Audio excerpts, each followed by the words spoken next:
The Wedding. Bab 7. Penulis Neng. Masa kini. Yang, kaos kaki aku di mana? Yang, dasi aku yang warna krem hilang. Cariin dulu. Yang, celana kerja aku. Fauzan menelan salivanya susah payah kala melihat sang istri, Renata, kini tengah melipat tangan di dada dengan tatapan mengandung laser.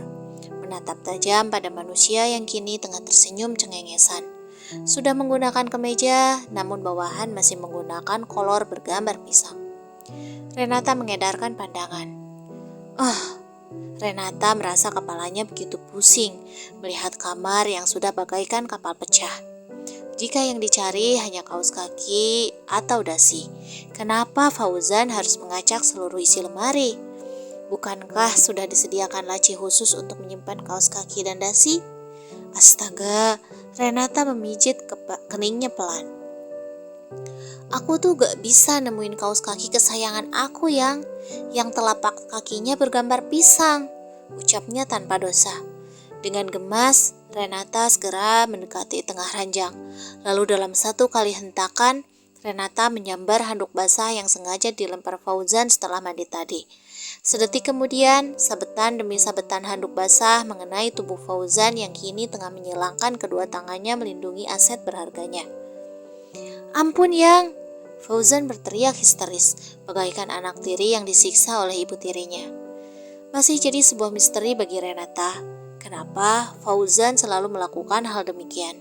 Seperti sudah menjadi rutinitas yang tidak bisa diubah. Berteriak layaknya Tarzan hanya karena mencari barang yang sudah jelas ada di hadapannya. Melempar barang-barang yang tidak seharusnya di sembarang tempat. Fauzan adalah sosok tampan dengan segala wibawanya ketika di kantor. Tapi kenapa menjadi tengil kala di rumah? Renata menghela napas panjang. Seorang Renata yang perfeksionis harus hidup bersama si pecicilan Fauzan. Rasanya sungguh membuat hidupnya kacau balau. Mama, Atu mau disisirin rambutnya sama Mama. Yasmin sudah berada di ambang pintu dengan seragam sekolah TK-nya yang terlihat menggemaskan.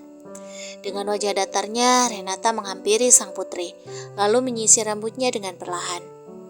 Maaf Bu, tadi Bibi sudah minta Non Yasmin untuk disisir Bibi saja rambutnya, tapi Non Yasmin tetap mau sama Ibu.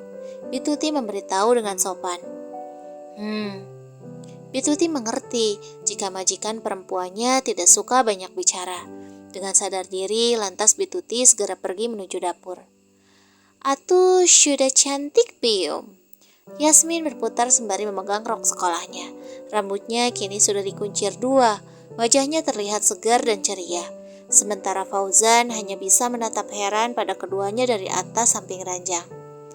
Renata adalah seorang ibu yang jarang sekali berbicara dengan anaknya. Bahkan suatu ketika Renata bisa bersikap galak dan juga pada Yasmin. Tapi anehnya Yasmin justru terlihat senang berdekatan dengan ibunya. Bahkan Yasmin akan menangis histeris jika sehari saja tidak bertemu dengan ibunya. Mungkin benar apa yang mereka bilang, jika ikatan batin antara anak dan ibu bukan hal yang main-main. Cantik, Renata mengangguk. Seperti Mama.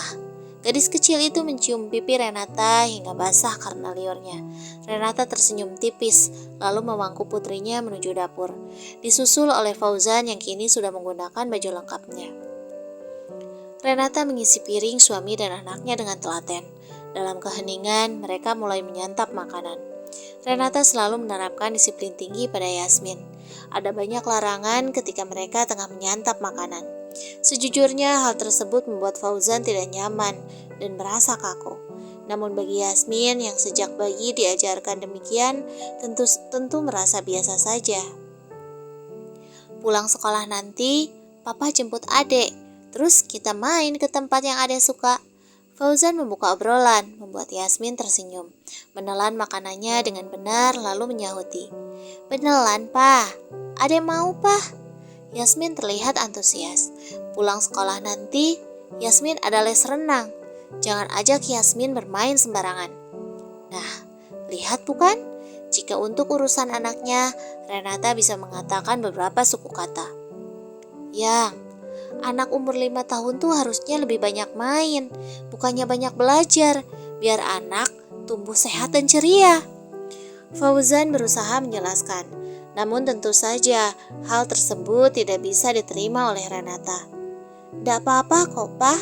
Yasmin suka renang." Yasmin tersenyum dengan ceria. Rupanya gadis itu lebih suka mengikuti apa mau ibunya yang galak dibanding apa maunya sang papa yang manis dan ceria. Sungguh, ibu dan anak satu ini adalah sekutu yang sempurna. Fauzan mengutuk kesal sendiri. Padahal Fauzan juga ingin menghabiskan waktunya bersama putrinya lebih banyak lagi. Fauzan terjingkat kala mendengar deheman Renata. Akhirnya dengan wajah keruh, Fauzan menghabiskan makanannya dengan tenang. Begitu pula dengan Yasmin. Fauzan melambaikan tangannya ke arah Yasmin. Begitu pula dengan Renata, meski dengan raut datar dan dingin. "Baik sayang, hati-hati sekolahnya. Belajar yang pintar. Nanti siang papa jemput ya." Fauzan masih melambaikan tangan meski Yasmin sudah menghilang untuk masuk ke dalam kelas. Sementara Renata kini sudah memfokuskan pandangannya ke depan, bersiap untuk mengendarai mobilnya.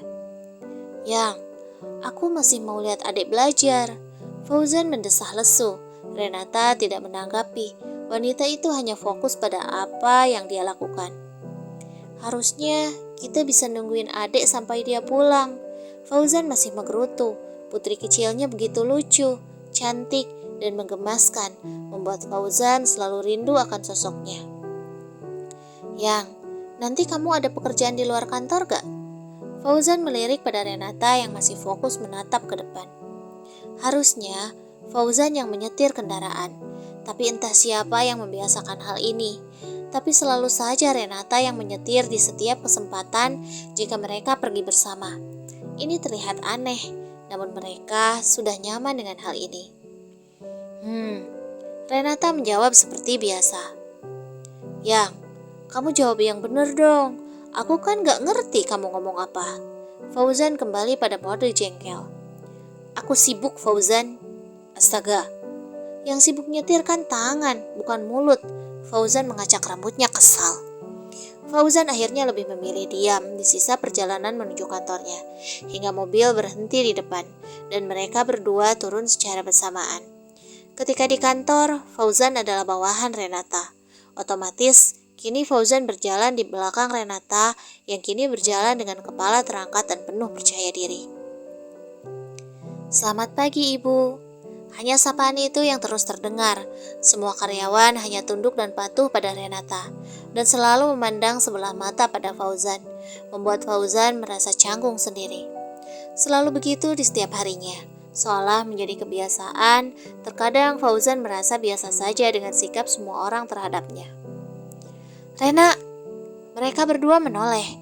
Fauzan membelalakan matanya kala melihat sosok pria yang kini tengah melambaikan tangan ke arah mereka. Sementara Renata menatap tidak suka pada sosok di depannya, melengoskan wajah. "Dion, ngapain dia kesini?" Fauzan bertanya pada sosok di sampingnya. Fauzan sudah memasang wajah keruh khas orang cemburu. Renata sempat meliriknya sekilas. "Rena, ada yang mau aku katakan." Dion mendekat, sementara Renata tetap berdiri tegak dengan wajah datarnya. Aura dingin cukup mencekam. "Ayo kita pergi, sayang." "Oh!" Fauzan terbatuk-batuk. Matanya melotot menatap tangannya yang kini tengah digandeng oleh Renata. Berjalan menjauh dari Dion yang kini tengah mematung bingung. "Dan apa tadi?" "Sayang." Fauzan begitu bahagia pagi ini. Bolehkah dia menari salto sekarang juga?